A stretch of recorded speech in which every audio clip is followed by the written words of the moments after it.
Hello, good morning, and thank you for tuning in to my new YouTube video.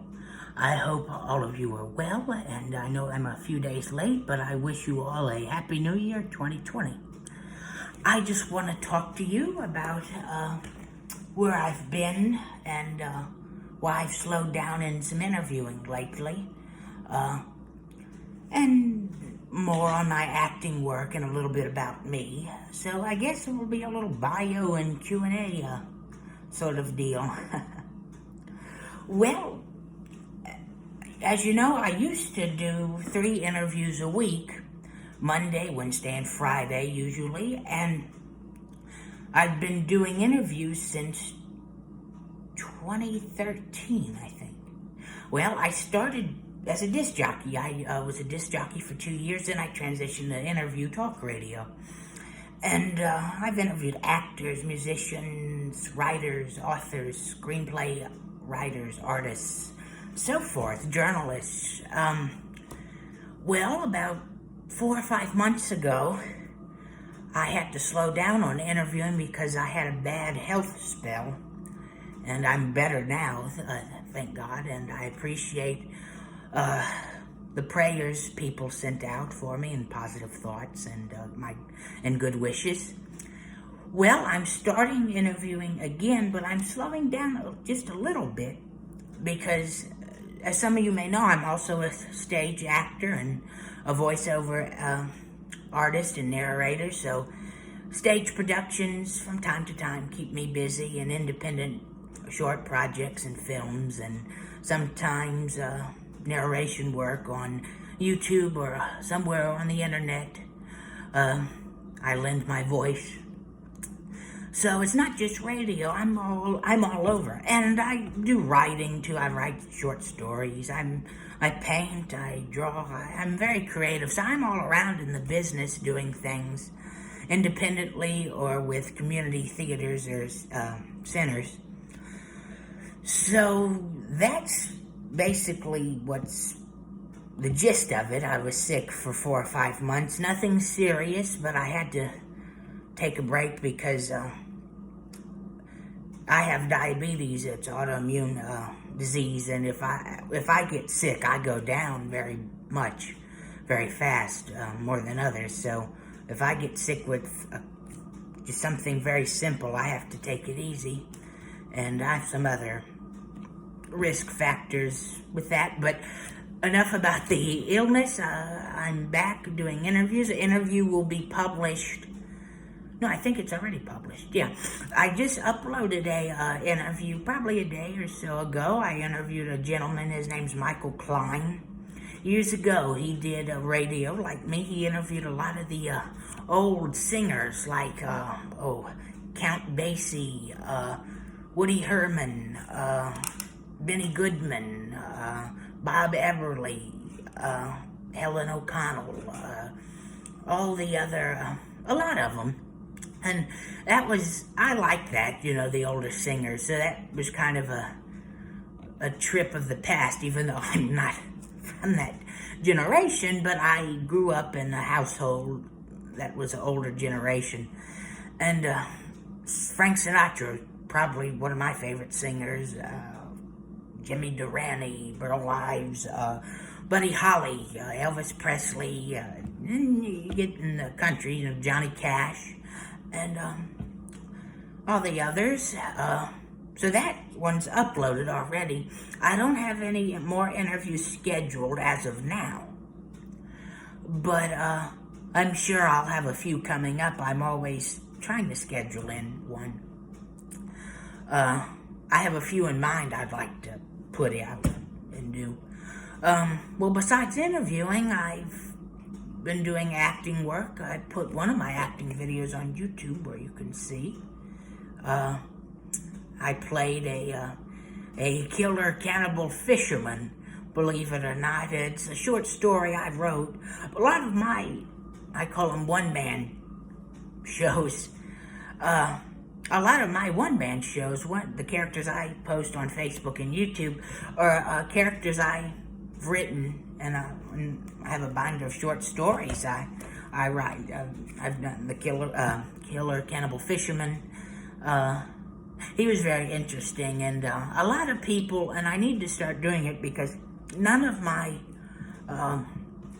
short stories are not published or available online. I just have a written copy, or I typewrite it and I put it in my folder. But I need to start doing that because I've been working on a collection. I've wrote a lot of short stories and have written a lot of short stories and poems, and I put it in a big binder, a different binder, and it's just a collection of different stories I write. Drama, horror, mystery, comedy, fiction. It's all fiction. And but I don't have a publisher, I'll probably self-publish it, but you have to find the right market and all that. And I'm just a writer on the sidelines, and I do it with the acting, but my main profession, I guess you could say, is radio and actor. And so the writing and the acting work, and I know sometime this month coming up or next month, I'll be doing some more community theater work. I have planned, they have, because I'm in Mississippi, but I live close to Mobile, Alabama. And there's the University of Mobile. They have a wonderful theater department, which I'll be helping out with that as a volunteer actor of sorts. And Mississippi, there's William Carey University. I've looked into that one. Mississippi Gulf Coast Community College, and University of South Alabama. So, yeah, those. I'm doing some volunteer, just acting work in general. And then there's some civic centers and community theaters around here, as well as Azalea City Center of the Arts. What else? Sunnyside Theater and Drama Camp, a Playhouse in the Park. It's all connected with Azalea City and one of the universities. I think it's Mobile, And I've put in at a few others, Spring Hill College, Bishop State Community College. So I get around. So, yeah, I've done that, and then voice work. I've done a few narrations recently, and I'm working on a few little independent projects. Because I'm planning on making a new demo. Because most of my stuff is just me talking, as you see now, and as you hear. But I've done some character voices, but most of it really is, when I do a character voice, I've done a few video game mods on the internet for, I think I did one for, was it Skyrim? Or Fallout? It was one of the Bethesda games. And they have the big mods the players make on the Mod Nexus on the PC. I'm not really familiar with the concept. I was just thrilled to audition for some of the voices. I did, it was one of the Elder Scrolls.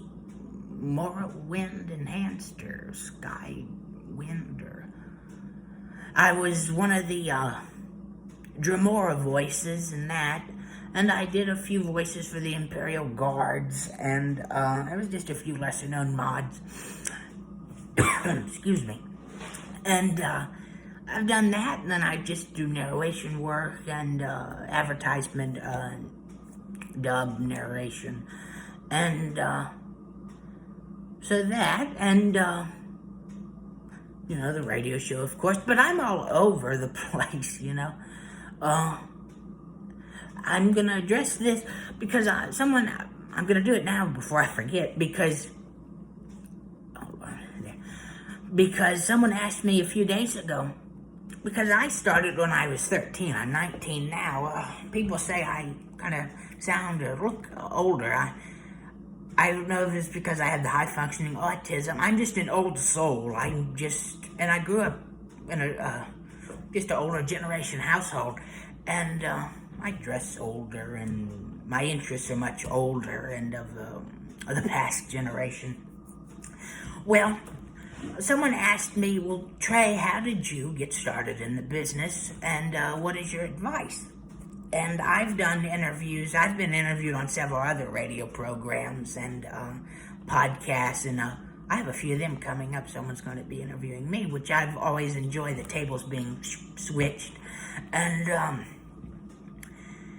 so I got started when I was 13. Well, almost 13. I was 12. And it was kind of interesting. Well, ever since I was a little kid, I was always interested in comedy and television and radio. And when I was in kindergarten, my kindergarten class, we did a play. And I don't remember what the play is called. It was a children's story book play. It was about animals.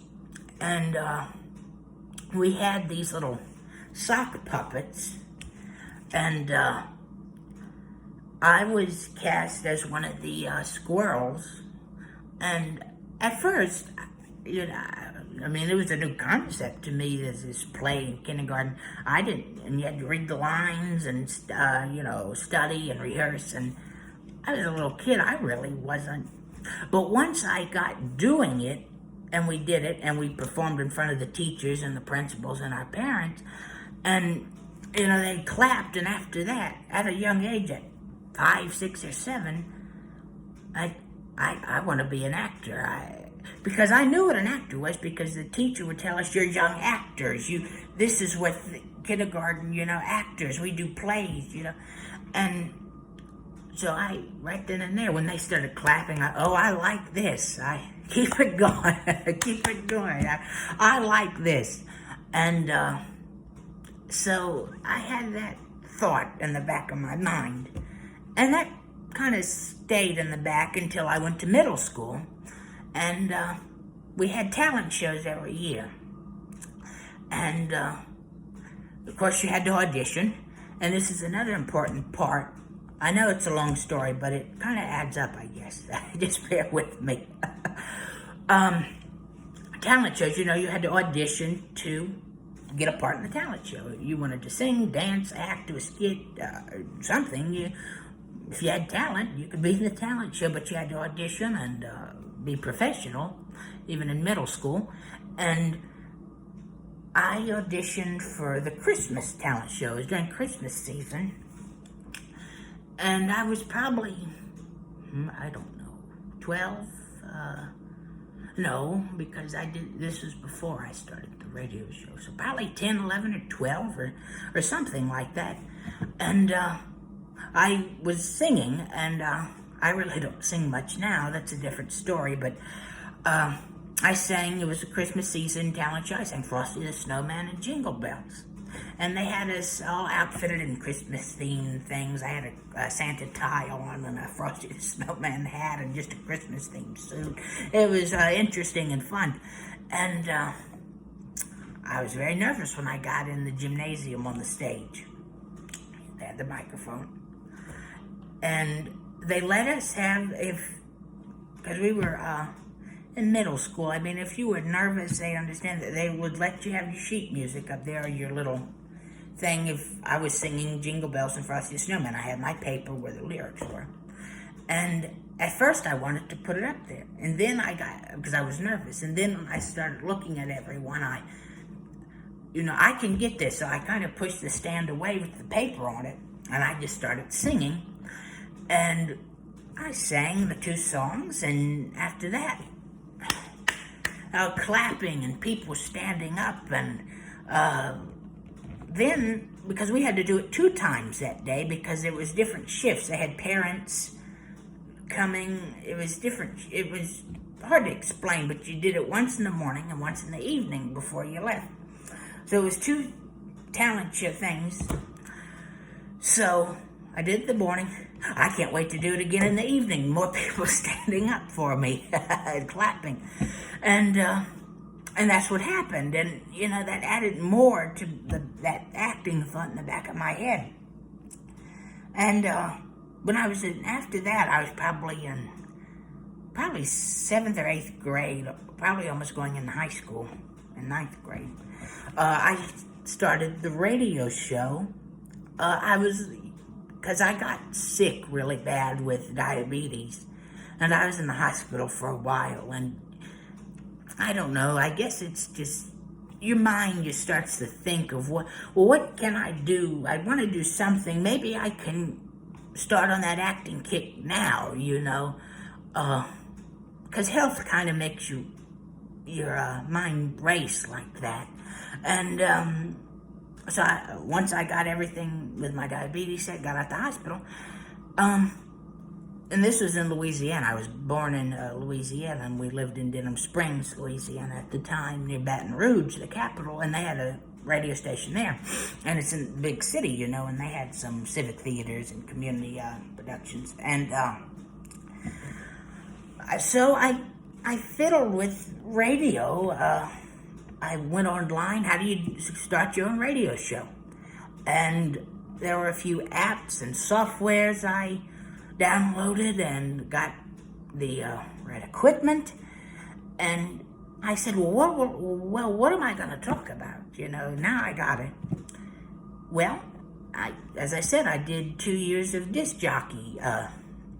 Did that. I played Cajun music, country music, classic music, and everything from rock and roll to the Beatles to Kiss to Frank Sinatra to Johnny Cash.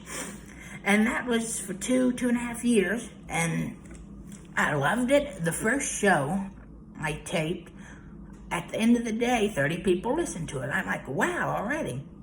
And I did it because it was different back then, because now I just pre-tape the show, it's recorded. Well, when I first started, it was live on the air. So I had a specific time slot, because they had it organized. I can't really remember. I was on from 6 in the evening till 7:30, and on Monday and Wednesday, 2 times a week.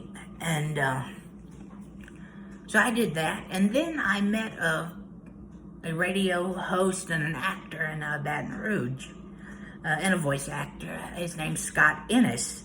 He was the voice of Scooby-Doo in a few movies and TV shows. Scott Innes voice of Scooby-Doo, and he did the voice of Scrappy-Doo in one of the movies. And he was a disc jockey at the Baton Rouge radio station on 103.3 Classics. And by chance or by God or by fate or whatever, the universe, whatever you folks like to call it, I met him at a restaurant in Baton Rouge, and that day I was upset for some reason. Well, he came up and started doing the Scooby-Doo voices, and just, the raggy, just raggy, scrappy, dappy doo, and Bugs Bunny and Elmer Fudd, and just all the different faces and everything. And that cheered me up. And I didn't really talk to him that much. I was upset, but I said I wanted to be a voice actor and a radio host, he said. And he complimented me on my voice. Because everyone says I have a unique voice for radio and voiceover productions. And so I encountered him probably in 2014, 2015. I met a few other people. They said, well, switch.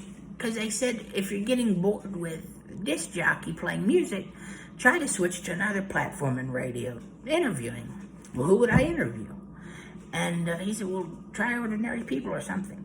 Well, I just started out acting as well. I said, well, what about if I could get a hold of some local actors, or maybe by God, some big actors? And so I tried that. And my first interview was Scott Innes, a guy that kind of helped me or mentored me or kind of got me sparked in to start the show. And me and him have become close and good friends, and I interviewed him a few times. He's interviewed me a few times on his show over the phone, and I went to the station one time when I'm in Mississippi now, and when I went back to Louisiana to visit some relatives, he said, stop by the station and I'll interview you. I said, great, wonderful. And that was fun. I was a little nervous because that was the first time I was in a big radio station. I just have my own little studio, but it works well and it does its job, but all, different experience. And so that, and I still interviewed people, and my next interview, the second interview, Marion Muller-Lively, a wonderful character actress. She's done a few stuff with Disney. And the third was Linda Kenyon, a voice actress. She did voices for the original Elder Scrolls Morrowind and Oblivion, and others. And I've interviewed some big ones like Ed Asner, Emmett Walsh, Joan Van Art, Marion Ross, and a lot of others. And then I did a few spin-off shows, and I still do them from time to time. They're just monthly or annual, whenever I find someone that fits the category. I've done Autism to Artism, A View of Creativity, where I've interviewed other people with autism that are in the business or have a similar creativity trait. I interviewed Tyler McNamer. He wrote a book about experience with autism, and Eric Weber, he has autism and he passed the bar exam to become an attorney, and he also is a runner for us with the Special Olympics. And who else? Well, just those two. And then I did another spin-off series. It was really just the show, but I kind of made it a spin-off because I interviewed a few people that fit that category. It was people, actors or entertainers or individuals in the business that are no longer with us, but they have children that are also in the business. So I would talk to their children, they're adults, but talk to them how they got started in the business. And then I would make it like a half tribute, and they would talk about for instance, I interviewed Christopher Corman, or Chris Corman. He's the son of the late great comedian Mr. Harvey Korman. And Chris Corman, he is in radio. He is the, I think, manager or publicist or radio manager for a radio personality, Ed Robertson. And I apologize if I'm getting some of the terms wrong. So interviewed him and talked about his career, and then we switched it to his father, Harvey Korman. How did your father inspire you to get in the business, and so forth. Talked about a little bit of his father's career, and we just talked back and forth, and it was interesting. And another one, Fred Freeze, he's a voice actor. He's the son of, Paul Freeze. I don't know if a lot of the people listening has heard of him. He did a lot of shows from the 60s through the 80s. He might have done it a little bit before the 60s, but he was the voice of Boris and Rocky and Bullwinkle, the original voice of Toucan Sam, the Fruit Loops mascot. A lot of characters back in those days, and he did a few characters for the Rankin Bass Christmas specials, and talked about that, his career, and talked about Fred, about how he got started. Did your father influence you? And so forth with that. And so those are the spin-off shows I did, and of course it all comes back to the main show. And from time to time, I do have to mention this, because this was very fun, because this was the first show I was a substitute co-host for this show, and it was all, I didn't have to go anywhere. I didn't have to leave my home or anything. It was all through video, digitalized. And it was a show in Indiana. It was called Pyle and Company. It was a comedy variety show run by a guy named Jacob Pyle. and he interviewed people like me, and I think it was about 50 minutes, probably an hour. I think it varied. And he would interview people, then he had a co-host that would read a story or a poem, then he would go back to him, or they would have a musical guest they interviewed sing a song. And so back and forth, and they had an announcer. And I was the substitute co-host for 10 episodes, and including the final episode, so 11. And that was fun. I read the poems, I interviewed a few people.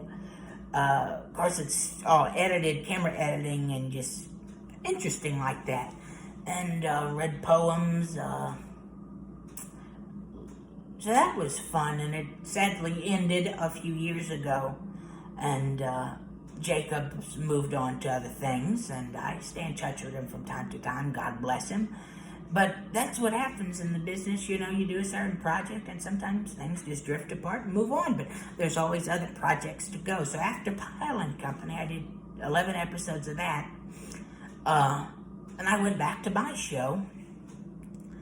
And acting work, and I've been busy like that. And also, even at a young age, you do in your career in the business, you do probably pass up a few opportunities that in hindsight you regret. And I missed a few opportunities. I had the opportunity to be a radio show host on an online station in I think it was Ohio, I think. And it was going to be it was rock, classic rock, and it was going to be a brand new show. The guy who owned the station, he was looking for people, and I threw my hat in the ring, and he was looking for me because I interviewed him, and he thought I would be a good fit, and if I was interested in. So it was going to be a night show I think it was from 7 o'clock to 8 o'clock, or 7 to 8:30, and at night, every Saturday night, and I would talk a little bit, and play classic rock music, and we had that kind of in motion, and then I just was busy with more voice work was coming my way, and I still wanted to do my show, and I had to back out eventually, and I went back in and I backed out. It didn't fit, and I do regret that, because I think that would have been an interesting experience, and it was a volunteer work, of course, and which is good, happy to do it, give me something to do, and it would lead to greater things, possibly paid opportunities, but at that time, I do regret passing that opportunity up. But there have been constant other opportunities, and I'm darn well take them now. And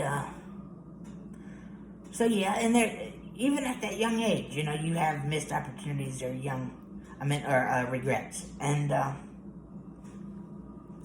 also, as an actor and voice actor in radio too, you're performing an actor too, comes, you audition for things, and probably 10 times out of whatever, rejection happens. You don't get the part.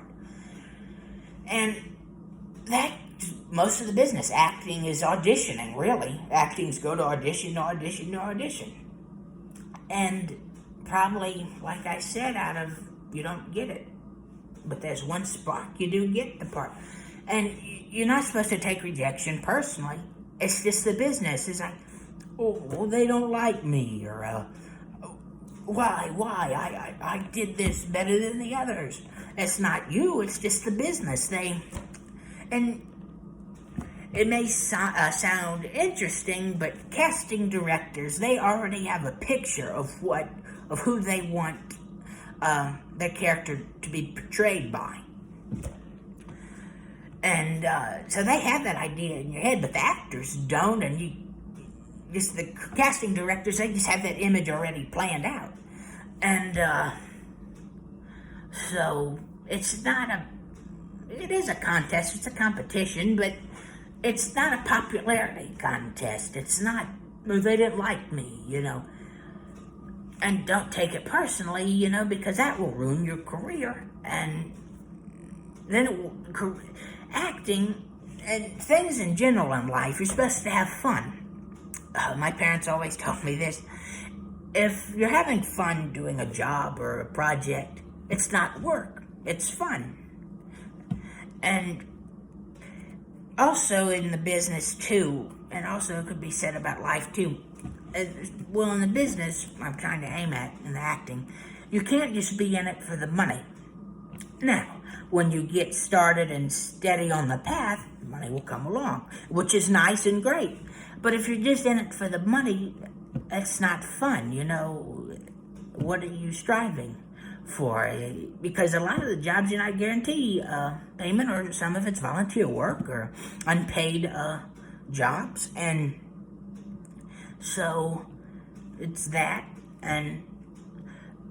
But I tell people, I was stunned one time because someone had a radio station, and I'm 19, but I guess people are stunned. I'm a high functioning autistic actor, and other professions, and they said, "Would you just come on my show and just give advice?" Because I teach a class to young actors, and they had another guy who taught acting tips to people with special needs too, who were interested.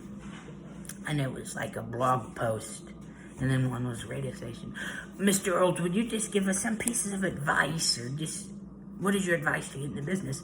And I was stunned because, young age, and I started 6-7 years ago in the business. And, well, my advice is what I just said, don't take rejection personally. Also, this is not a business to be lazy, because you're constantly, I can't snap, but you're constantly on the ball, and, it depends if you're in a different location. If you want to be, because like me, I'm in Mississippi, but I'm comfortable where I am, and possibly one day I'll move somewhere else with a bigger